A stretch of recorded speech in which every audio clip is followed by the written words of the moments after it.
going, and you know, I can read the text of my nephew and I don't even know what he's saying because it's a new language.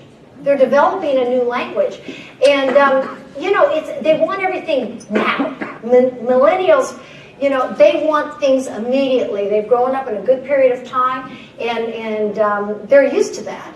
So they're kind of driving that speed of communication, and I think communication is changing dramatically, and I think it will continue to, and I think it's homogenizing. You're John, right? Correct. I met you in the elevator. Yeah, I think the cultures are homogenizing more. I think because of that, millennials on a global basis are creating a cultural overlay that just means like we're a global culture that's kind of homogenizing and less distinct within our own specific cultures. Thank you. Next. Yes? I have a funny mistake to share. Yay! Go ahead. Outside of London, luckily I was with friends and it wasn't a work environment, but the server, we were at a bar and the server came over and asked if we wanted more beers, and I said yes, 2 more. My friend grabbed my hand, because that means the middle finger. Yes, yes. Keep your fingers to yourself, right?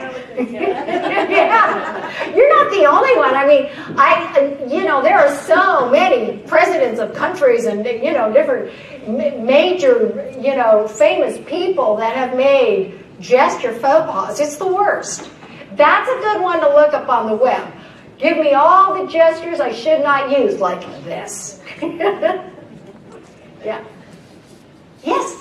In your book or on your website, do you, I mean, in the U.S., we're particularly multicultural, and you talked about homogenization and all cultures, you know, we have the global effect now. Do you speak to subcultures or anything about multiculturalism more in the U.S.? Because your talk today has been sort of more international. Yes. Well, in the U.S., we are multicultural, that is for sure. But we do country-specific presentations as well. And not only do I do that, but the company actually teaches, you know, about just communication within the culture of the U.S. or of Canada or of China. Okay. Yes. More questions? Well, I'm going to turn it back over to you, Marin. thank you so much, Gayle. My pleasure.